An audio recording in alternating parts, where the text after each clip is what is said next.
Magandang araw sa ating lahat.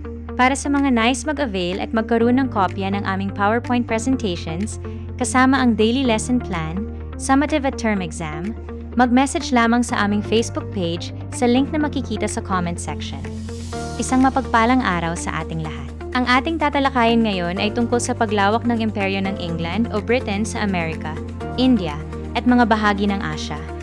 Magsimula tayo sa isang mabilisang balik-aral upang suriin ang mapa at alamin kung saan kaya interesado ang Britain.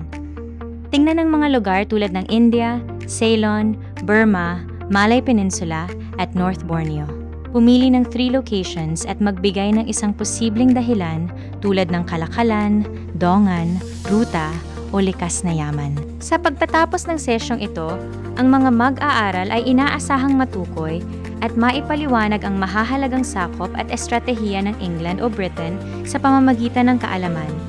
Masuri ang ugnayan ng kumpanyang pangkalakalan, estado, ruta, at paglawak ng teritoryo gamit ang cause and effect map at maipakita ang pagpapahalaga sa masusing pagbasa ng mapa at sangguni ang pangkasaysayan.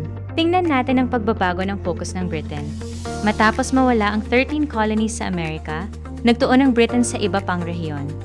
Lumawak ang interest nito sa Timog Asya at Timog Silangang Asya, kung saan naging mahalaga ang kalakalan at estratehikong lokasyon. Ang mahalagang tandaan, ang pagkawala ng 13 colonies sa Amerika ay naging bahagi ng pagbabagong direksyon ng pagpapalawak ng Britain. Naging mahalagang instrumento rito ang East India Company bilang simula ng impluwensya. Ang East India Company ay isang kumpanyang pangkalakalan na naging instrumento sa pagpapalawak ng impluwensya ng Britain sa Asya. Sa paglawak ng interest sa kalakalan, unti-unting naging mas malawak ang papel nito sa pamamahala mula kalakalan patungong impluwensya hanggang sa control. Nagkaroon ng pagbabago mula East India Company tungo sa Crown.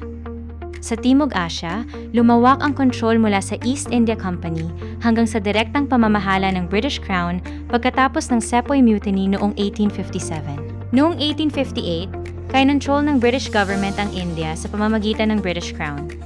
Pag-usapan natin ang India. Ang India ay mayaman sa likas na yaman, may malalaking merkado, at may mahalagang posisyon sa kalakalan. Kaya ito ay naging pangunahing layunin ng Britain sa Timog Asya sa pamamagitan ng kalakalan sa British goods, mahalagang dongan sa Bay of Bengal, pagpapalawak ng rails at infrastruktura para sa mas mabilis na kalakalan, at pagpapalawak ng control sa sistema ng pamahalaan. Isang mahalagang sakop din ng Ceylon, na ngayon ay Sri Lanka. Ang Ceylon ay napakahalagang isla sa Indian Ocean dahil ito ay naging dongan at tagapamagitan sa rutang pandagat ng Britain mula Europa patungong Asya na nagbigay ng proteksyon sa kalakalan. Pumasok din ang Britain sa Timog Silangang Asya. Ang Burma, Malay Peninsula, at North Borneo ay may estratehikong lokasyon, mayamang likas na yaman, at mahalaga sa kalakalan. Kaya nilawakan ng Britain ang impluwensya nito sa rehiyon sa pamamagitan ng control sa mga daanan patungong India at China, pagkuha ng goma, lata, langis, at troso, at pagbuo ng pamilihan at dongan para sa kalakalan. Hindi lamang Britain ang nagpalawak ng imperyo, kundi pati ang Indochina na naging mahalagang sakop ng France. Ang Indochina ay naging mahalagang sentro ng imperial na interest ng France sa Timog Silangang Asya. Ang lokasyon nito ay nagbigay ng access sa mga rutang pangkalakalan at sa mga yamang maaring gamitin sa pagpapalawak ng imperyo tulad ng Vietnam, Cambodia, at Laos. Ipinapakita nito na hindi lang Asya ang sakop ng imperialismo. Hindi limitado sa Asya ang imperial na pagpapalawak ng France dahil sa Africa. Kabilang sa mahahalagang teritoryo nito ang Algeria at Senegal na nagpalawak sa saklaw at impluwensya ng imperyo. Ang mahalagang tandaan, ang imperyo ng France ay binuo sa magkakaibang rehiyon, kaya mahalagang tingnan ang parehong lokasyon at layunin sa bawat sakop. Kung ihahambing ang Britain sa iba pang bansa, tulad ng France at Netherlands, ginamit ng Britain ang kalakalan, estratehikong lokasyon, at kapangyarihang pampolitika upang palawakin ang impluwensya nito. Gayunman, naging napakalawak ng kontrol nito sa India at iba pang bahagi ng Asya dahil sa pagsasanib ng kalakalan, hukbong dagat, administrasyon, at tuwirang pamamahala. Para sa ating map analysis sa loob ng 5 minutes, pagmasdan ang lokasyon ng Indonesia sa pagitan ng Indian Ocean at Pacific region at ipaliwanag kung bakit maaring maging mahalaga sa isang imperyo ang isang kapuluang malapit sa mahahalagang ruta ng kalakalan kung ikaw ang namamahala sa isang bansang umaasa sa kalakalan. Sa panig naman ng Indochina, matatagpuan ang Indochina sa mahalagang bahagi ng mainland Southeast Asia at malapit sa mga rutang nag-uugnay sa iba't ibang pamilihan.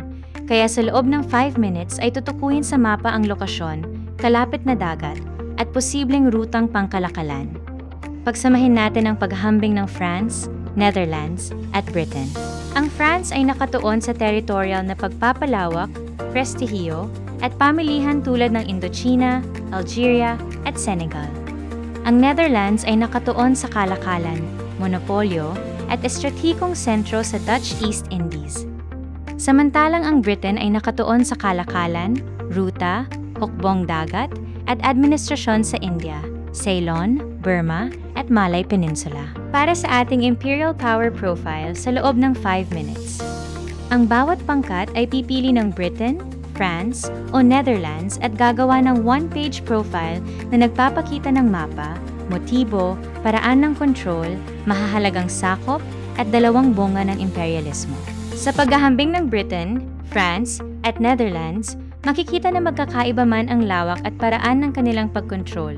Mahalaga sa kanilang paglawak ang kalakalan, lokasyon, estratehiya, at kapangyarihang pampolitika. At bilang exit ticket, sasagutin sa 2 hanggang 3 pangungusap gamit ang isang konkretong halimbawa mula sa Britain, France, o Netherlands. Aling estratehiya ang mas nakapagbigay ng pangmatagalang kontrol? Kompanyang pangkalakalan o tuwirang pamamahala? Ipaliwanag ang iyong sagot.